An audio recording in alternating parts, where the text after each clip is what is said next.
People say, I lost motivation, but think carefully. What does that sentence actually mean? Lost motivation for what? For work? For studying? For the gym? For building a business? For cleaning your room? Because the strange thing is, the same person who says, I have no motivation, can spend 6 hours watching football, or editing videos, or talking to someone they like, or researching random topics until 3 a.m. So clearly, energy exists, attention exists, action exists, something else is happening.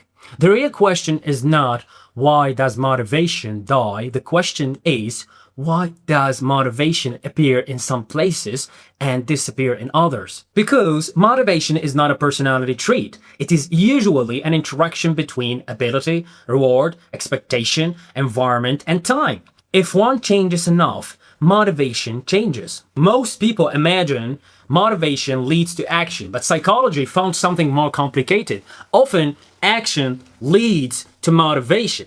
And this, guys, changes everything. Sometimes you wait to feel motivated, so you delay action. Delay reduces progress, reduced progress lowers confidence, and lower confidence reduces desire. Now, motivation drops further. You interpret that as I'm not motivated, but sometimes nothing is wrong with you. You simply stopped generating evidence for progress. This is why people often feel more motivated after starting, not before. Because action creates feedback. Feedback changes expectation. Expectation changes motivation. Imagine two students. Student A studies 2 hours. He gets better. Student B studies for 2 hours and sees no improvement. The same effort, different future. Why? Expectation. Human beings do not respond only to reward, they respond to expected reward. This matters. If your brain predicts nothing changes, motivation decreases. Not because you are lazy, because effort starts looking irrational. This is why long periods without visible progress destroy motivation. You can apply that on language learning, gym, business, content creation, research. The reward delay becomes longer than emotional tolerance. This is one reason many people quit. Not a lack of discipline, but broken expectation. People think, if I found my passion, I would stay motivated. Not true.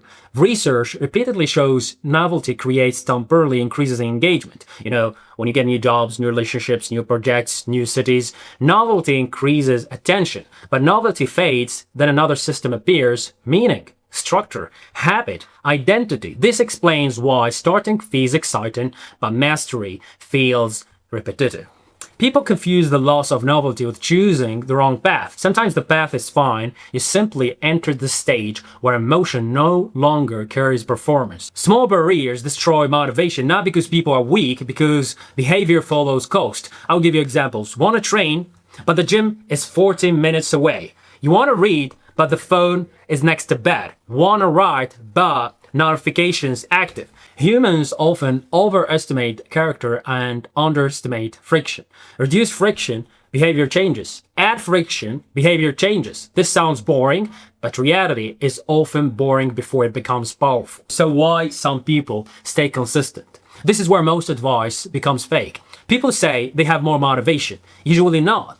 Often they have better environments, better systems, more realistic expectations, lower friction, stronger identity, clearer rewards, fewer decisions. Consistency often looks emotional from outside, but structurally it is usually architecture. So why does motivation die? Not one reason, many. Because expected reward changes, because attention gets captured, because progress becomes invisible, because environments become stronger than intention, because novelty disappears, because effort stops making sense, and sometimes because people expect motivation to do a job it was never designed to do. Motivation is useful for beginning, but systems are what survive. That is less romantic but closer to reality.